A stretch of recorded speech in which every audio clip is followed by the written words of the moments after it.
I'm Dr. Corinda Hankins. And I'm Dr. Joanne Smith. And this is the one where we talk about measles. Measles. Which is a very timely topic right now. That's because right. this is the first time in our career that we sadly, where we have to really worry about seeing a kid with measles. Right. I've been a pediatrician for 20-some years.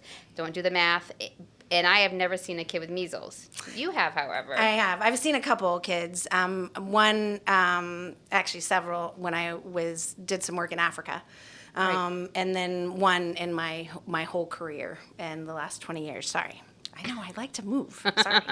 Yeah, and the reason I have not seen a kid with measles is because the vaccine has really worked well in the U.S. You know, there were still measles globally, but we really felt like it was gone in the U.S., right? Yeah, around 2000, we felt that way a lot. And, I mean, I think what this episode is really going to be about is the history of measles. Right. Why we developed a vaccine in the first place, and then the history of the vaccine and what we've seen now over the last 20 years. And really, part of the reason that I'm terrified that I'm going to have a patient with measles is, you know, at the beginning, it really just looks like a cold.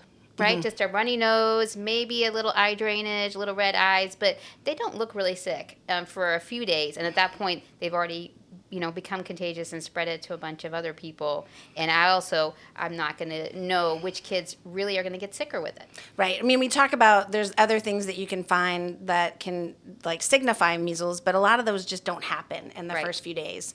You know, they even have, like, Koplik spots, which are pathognomic of, or kind of what it is for measles. Only measles causes them. Measles causes them. Means, but right? all they are is little lesions inside the buccal mucosa. And only about 50% of kids have them. So right. It's not something you can rely on. No, not at all. And it's really hard to see. They're really hard to find. So I feel like it's one of the things that the reasons why a lot of times, and because it's so contagious, it is the most contagious virus that we have. It is. And, you know, we have some podcast notes that you can go to, and in that we have some graphics that you can actually see how much more contagious measles is than a lot of the other viruses that we worry about all the time. Yeah. We have some really good pictures of people and how many one person can infect if you're in an unvaccinated population. But it's one of the reasons why it was such a big thing in the world and really a big cause of mortality. And that's because prior to the vaccine, which came out in the 1960s, we had about 3 to 4 million people each year infected with measles, which caused 48,000 hospitalizations, most secondary to pneumonia, 1,000 cases of encephalitis, 400 to 500 deaths, and almost 100% of people had measles, had measles by the time they were 15. Right. And it was a pretty common virus, which is the reason that they made a vaccine, because they knew it would make a big difference for a lot of people. And it's one of those viruses that some people are fine. They have it, they get over it, no big deal. But some people are not. Right. And that's kind of you talked about with the complications and the rate of death. And you don't know. There's no specific reason predisposing factor, while some kids handle it okay and some kids don't. Right. And I mean, there's a great New York Times graphic that probably a lot of people have seen where they kind of look at per 10,000 people. If you're in an unvaccinated population, so again, prior to vaccines, we would see about 2,000 hospitalizations, 1,000 ear infections, a lot of which actually led to hearing loss, which, again, we don't see very much of. No, and my grandma actually was deaf from measles. Like, she lost her hearing at age 3 and then never could speak and grew up her life, you know, as a hearing impaired person. Well, and then you know, there are 500 cases of pneumonia, which is viral, difficult to treat, and often the leading cause of death in measles. And interestingly, I actually had measles pneumonia. I know, and that's like your earliest memory, which is like a terrible earliest memory, right? Yeah. You know what they say is, like, your earliest memory, how you remember it, that reflects on your thoughts as an adult. So my earliest memory was I got lost and my dad found me, and it was this, like, memory of, like, happiness and feeling safe. And your first memory is not being able to breathe. I know. Actually. It's a terrible first memory. It was a horrible first memory. I mean, and it is, you know, I was born in 1972, so yes. I can't believe you told them that, I right? know. We don't have to tell them that. They'll figure it out themselves, really, right? I'm really old. No, we're not. We're not really old. Don't listen to a word she says. But, and we're going to talk about how the measles vaccine came to be. But during that time, actually, they only recommended one dose of measles. Vaccine. Or measles vaccine, right? Only one dose of measles vaccine. And even though the rate had gone down a lot with the entrance of the vaccine, we still had a lot in the environment. And not everybody takes up the vaccine and makes antibodies right away. And so I actually got sick with measles. And again, like most people, for the first part of measles, my mom thought I did fine. Yeah. Like I was, recovering. I didn't have fever anymore. I got over my rash, and then I got really sick. I just woke up one morning, and that's my memory. My first memory is that this like walking in a very difficult fashion How old were into you? my mom. I was about 4. Yeah. And I couldn't breathe, and I was coughing a bunch, and I couldn't catch my breath, and I vaguely remember being rushed to the hospital, which was actually an hour away from where we were. Oh my gosh. I know, it was awful. And then I remember being in the hospital and getting a lot of really painful procedures. And luckily, I was one of those that were covered from the pneumonia. But that is not the case in a lot of cases. It is the leading cause of death from measles is pneumonia complications. So while there's 500 cases of pneumonia, they are the majority of the deaths caused, which is 10 to 30 deaths in that 10,000 Again, it's population. a viral pneumonia, so it's not like antibiotics help. They do not. Because No, it's and not they didn't help with me. I just had to luckily wait. got better. Yeah. 10 cases of encephalitis. Yeah, which is an infection of your brain that makes you have a terrible headache and also be very confused. A lot of times high fevers, and measles is the only virus that can cause a specific kind of encephalitis called pansclerosing, which is just terrible and can be lifelong, basically a vegetative state. If you survive it. If you survive it. Right. Yeah. It is one of the more complications. It's always one of the fears that you learn about in medical school. You're like, hope I never see, and I really hope we never Well, see. and the pansclerosing encephalitis too is always like horrible because it actually often doesn't happen during the measles. Like again, pneumonias is fairly common to do it in the next 2 weeks afterwards. Panencephalitis can actually occur anywhere from 2 months to like years after having measles. Right, and because so the virus gets stuck inside you. it's actually what killed Roald Dahl's daughter. And we do love Roald Dahl. We do love not Roald him as a person, because I think he was not a great person, but his stories are amazing, right? I'm not sure we're allowed to say that. I don't think it's a secret. I think it's pretty well known. But anyway, yes, we do love his stories. But unfortunately, his daughter died of measles. And it was at the time where, again, we'll talk about they had decreased measles Go ahead and vaccination talk rate. about that. Okay, all right. Go ahead. So we'll talk about like the measles vaccine and how it came about. In about 1954, there were 2 doctors, Dr. Enders and Dr. Peebles, that actually isolated the measles line. Edmonton strain. It was the Edmonton strain. That's right. Very good.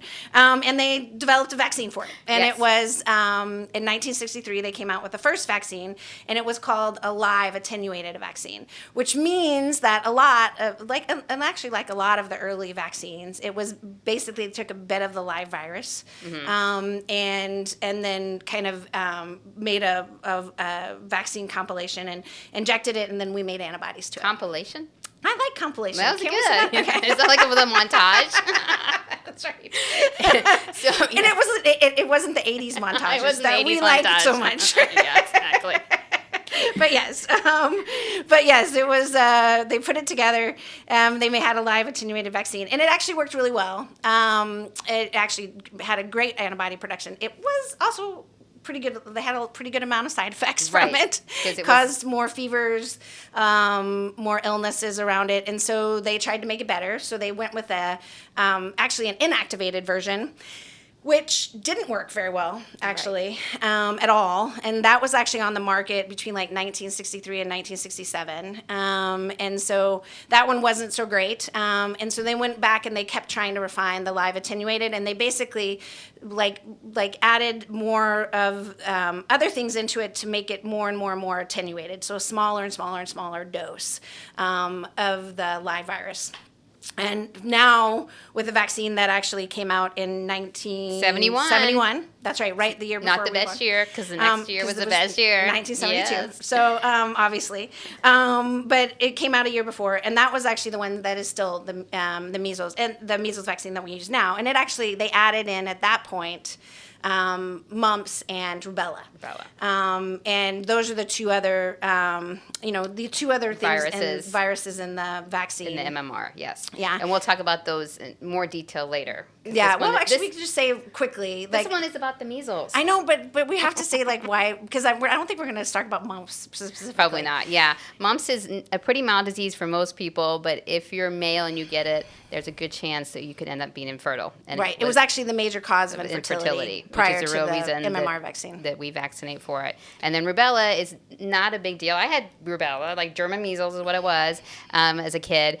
Except it's really bad for an unborn baby. Yeah, so if you get it, if you haven't been exposed to it, and you are pregnant and you get rubella, your baby can get congenital rubella syndrome, which blindness, deafness, mental retardation. Yeah, it's really bad for your bad. brain. Yeah, and now that's why pregnant women get tested for rubella to see if the vaccine actually worked or not. Yeah, so even though I had measles and I was immune from that as well as my one shot, I also had I've now had MMR 3 other times because I had 3 babies. So. Yes, and every time you didn't have any immunity. I didn't have any immunity to rubella.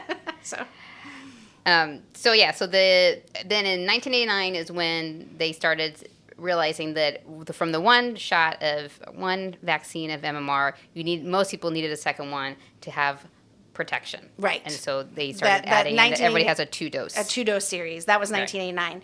And the interesting thing about the measles part of this vaccine. Interesting to people like us because we're science geeks, right? I know, because we're boring. Yeah. But we are really geeky and very nerdy. I don't know if you can be both. I think we can. Okay. Anyway, so the thing I found is that the measles portion of it is actually really, really good. Your first dose, you got 93% antibody production and 93% of the population. That's mostly B cell, which is kind of one of the cells that helps us make antibodies. But what's even more interesting is that the B cell might wane, but the T cell production, which is your memory cells, it's the one that can keep making the memory cells again and again. Every time you get exposed, it's I got more antibodies. That's the part that it's not good for a lot of illnesses we go through, which is why you keep getting colds, because your T cell reaction to colds is not great, right? Yes. But your T cell for measles is actually really good, and it lasts a long time. And so again, if you get those vaccines, your chance of getting measles is really low. So that's kind of a cool thing about it. And, we talked about measles is not terrible for everyone, but you don't know if your child is going to be the one that gets super sick with it. But the vaccine is really safe, right? It is. Not the early ones, but the one we've had since 1971, the side effect profile is so little. It is. It's really safe. In fact, if you look, again, we'll use that 10,000 number because that was the number in a lot of the graphs. If you look at 10,000 children who get the MMR vaccine, you might have 3 in 10,000 fever-related seizures. Yes, and I don't know if anybody knows about, we call them febrile seizures, but they're a pretty common part of childhood illness anyway, that some people just have a seizure when they have a fever, and it's super scary when it happens, right? Super scary to see your kid have a seizure, but they're fine afterwards. They have no neurological effects. It doesn't increase their chance of epilepsy. Yes. It does not cause death. No. It is. It's just a scary, scary moment, and then they're fine. Yeah, and while that is definitely a scary moment for a parent, again, these children don't die. They're and that's 3 in 10,000, right? And then we have 0 to 1 cases of abnormal clotting. And then 0.35 cases in 10,000 of an allergic reaction. And those are it. The other thing is just regular old fever and pain at the injection Which is site. super rare. Usually they get pain right when they get it, but then afterwards, it's because it's not all the way in their muscle. It's they don't get a lot of pain the next day. No, They're really cranky for a second, which is a toddler, right? Yeah. They're always cranky for a second. That's how they roll. One of the things I always like to tell parents about it is that it in 1% of cases, kids will also get, after their measles, their MMR vaccine, they'll get fever and a rash 7 to 10 days later. Mm-hmm. And again, that's actually their body just making antibodies. And actually, yeah, you have a little celebration like, yay, the vaccine worked, look. And those kids, it's really working well. It's really working well. But they don't get sick. You're just like, oh, look. Yeah, and they actually look really good. They do. They don't look sick. Yeah. It's not an illness based with it, and it just means they're making antibodies to it. Yeah. But that's, again, only in 1% of cases. I've actually never seen, in my 20 years, I've never seen a fever-related seizure, abnormal clotting, or allergic reaction to the MMR vaccine. No, I've seen that. They get a rash and fever. Yeah, and only like... I mean, 1% of 20 years. Not very many. Not a whole bunch Not of very kids. many. Yeah. I actually asked parents to tell me just so that I can like see if that if it's 1%, because you're a geek and you're like, I got to do the math, see if it's actually 1%. Yeah. But I haven't seen it, so yeah. And then so I guess that's the thing, is that it is a very safe and effective vaccine. But we have this issue. Right. So why has this become a thing? Right. Why did the measles MMR vaccine become a controversial topic, and it wasn't for so long? It's really interesting. In 1981, we really started, like 1971 was this great vaccine, right? And then that was still only one dose. And with one dose, that was all that was recommended at that time, we had decreased the measles case by 80%. Just with that one dose. And then we realized that if we added that next dose, booster. 1989, the booster, we decreased it even more. So it was kind of amazing. And so by the year 2000, we actually had, we thought we'd eliminated endemic measles in the United States, right? And then so we went on and tried to do that with the world, right? And that was with USAID and like the World Health Organization. Do you remember that song? We Are the World? Right. Yeah, exactly. That was awesome. I don't think that has anything to do with measles, but it just, seemed appropriate awesome. There. But it was an aid benefit, right? So anyway, we really had like decreased it, and I know I said this in the last podcast, but 154 million lives saved across the world, 101 million of those are children's lives, and they feel like the most of those were from vaccines, and particularly the measles vaccine because it was co-contagious. So we'd really had seen this decrease all over the world, but in the 1990s, there was the article. Yeah, I know, which was horrible article, and horrible in like lots of different ways. Yeah, right? just fine horrible. Really, it was not a well-designed study. Could never be replicated again because there was only 12 kids in it. And it was a time when there was not great evidence-based medicine. So nobody is reviewing these articles. Somebody publishes something, they would just put it in a journal and it would become fact, which is not how things really work. Right. I mean, we didn't have our peer review like down then. We just didn't. And that's exactly what happened with this article. Wakefield in England published this article that said there was some relation or some connection between MMR and autism. And from there, we really, even though right away people started trying to like replicate the study, they realized the study wasn't very good. Right. But they started trying to replicate it. Nobody could find the same information. And yet, this was being disseminated amongst everybody. And so you saw actually the measles, mumps, rubella vaccination rate decline in Britain really fast. Right. And that's actually why Roald Dahl, that's why his daughter hadn't gotten the vaccine, was because of this study and the fear that kind of came along with it.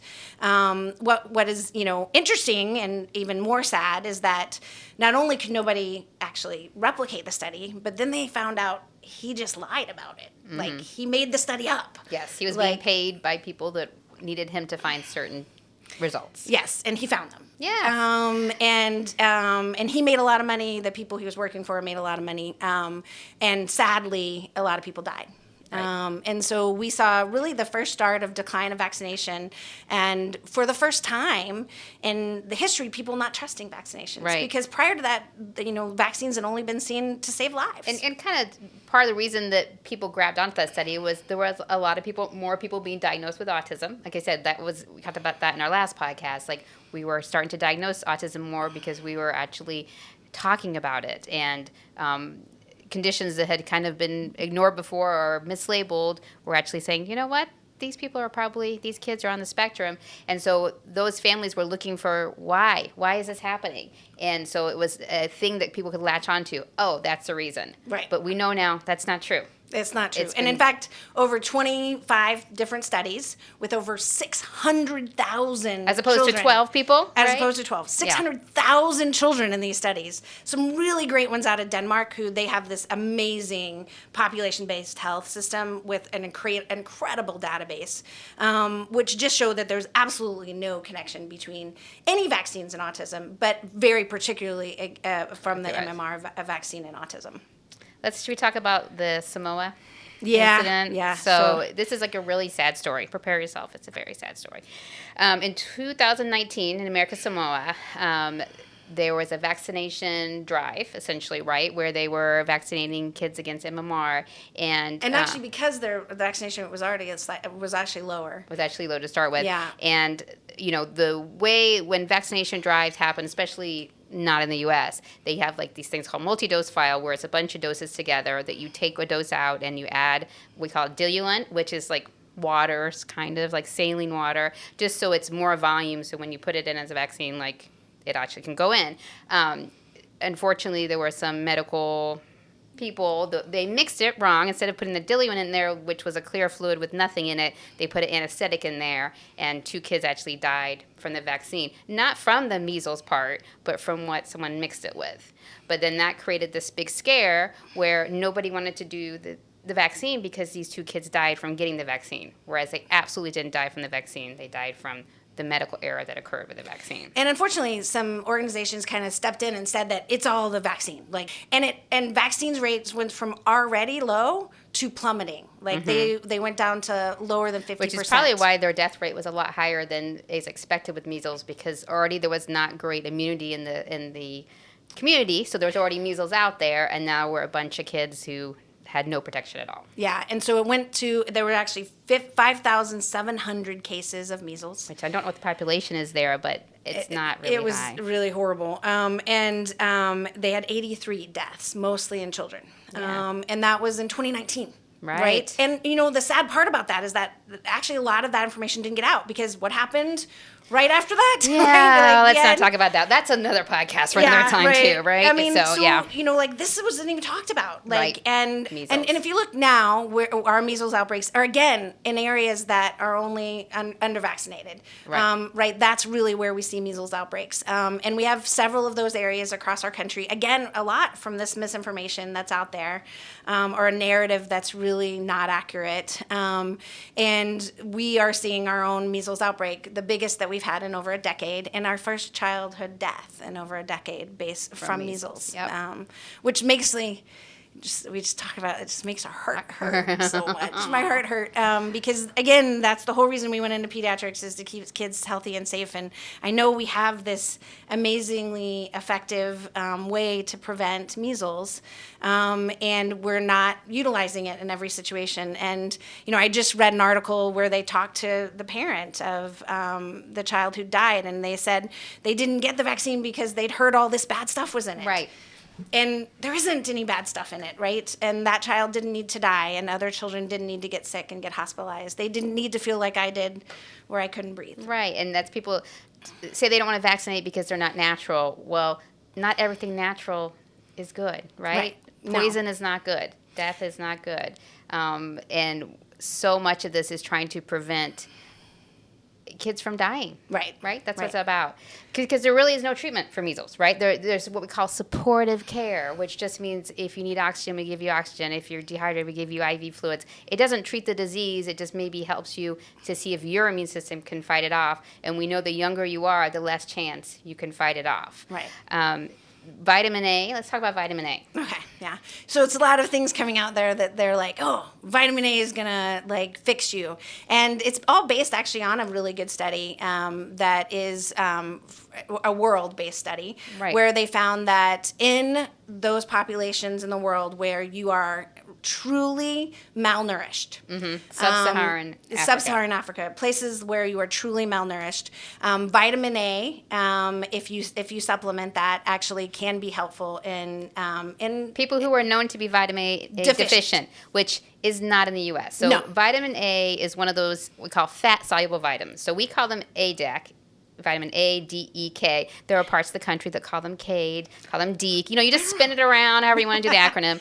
But we call them ADAC. It must be a Hoosier thing. That's Indiana is Hoosiers. You can actually overdose on them because they get stuck in your liver, and your liver has to work on processing them, and sometimes your liver can't keep up, and it will really kill your liver. Whereas the water-soluble vitamins, which is kind of all the B vitamins and things, you can kind of do more of those because your body is very smart. It's like, I don't need this, and you'll pee it out. But with the fat-soluble ones, you can get too much. So anytime vitamin A is being used for measles here, someone's checking a level first to make sure, like, oh, are you deficient? Oh, maybe it'll help you. But if you're not, we're not going to hurt your liver. Well, and they're being dosed correctly, right? So we're giving a specific amount. It's being handled in the hospitals by physicians who know what to check and how to check it. We do not recommend that people in the U.S. take vitamin A and trying to prevent measles. It doesn't prevent measles. Or trying to treat measles because it doesn't treat measles. Yeah. Again, not in the U.S. So that's, a lot of that's up. And that's the problem, is that there isn't anything to treat measles. Okay.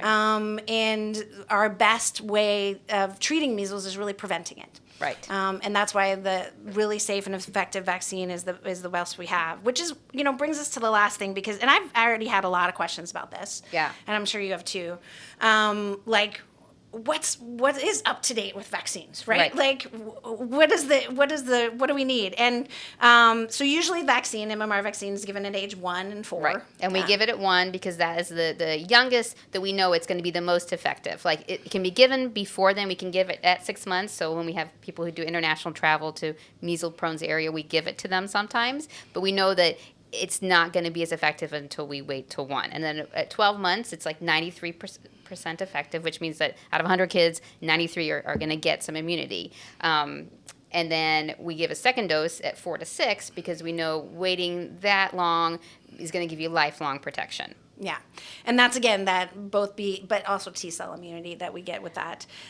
If you were born, so if you had 2 doses of the vaccine at any time, you are fully vaccinated. Right. You never need more. You never need more. So if you for the measles part. For the measles part, right? But that's what we're talking about today. Yeah, we're talking about that. It's the one about measles. Right? Yeah, it's the one about measles. Yeah. So anyway, so if you had 2 doses of vaccine, you're good. If you were born before 1957, remember, like, 3 to 4 million people a year got it. Yes. and everybody got it by the time they were age 15. So if you were born before 1957, you definitely had measles and you survived it. And you survived it, you're considered immune. Yeah. If you received the inactivated measles vaccine, so that was the one that only went from 1963 to 1967, and there was a live attenuated available copy at that, so you might not have gotten it at that time. But if you did do the live attenuated... And you won't know which one you get. So if you're born between 63 and 67... just go get a dose. Yeah, you could get a dose, especially if you didn't get that second vaccine, and some didn't at that age. And then if you ever only received 1 vaccine dosage, then you need the booster. And if you don't know what you did, it's safe to do again. It's safe to do again. If you're born 1989 or later, there's a really, really high chance you had 2 doses unless you knew that your parents did not get your vaccines. Right. So yeah. So again, takeaways. MMR is very safe and effective, and measles is really, really scary. It is. And if if you're not sure you're vaccinated, if your children haven't been vaccinated for some reason, go to your doctor, get vaccinated as soon as you can, especially if even if they're younger than 12 months, if you're traveling, especially to a region that has measles, which now is becoming more and more pockets throughout the U.S., get that vaccine ahead of time. You will need another one, so they'll need 3. Not me. Okay, Our patients. Well, I've already gotten like 4 or 5 of them. You're good protected. I'm Dr. Joanne Smith. And I'm Dr. Corinda Hankins, and we hope we can keep your children happy and healthy. Thanks for listening. Thank you for listening. Subscribe. Bye.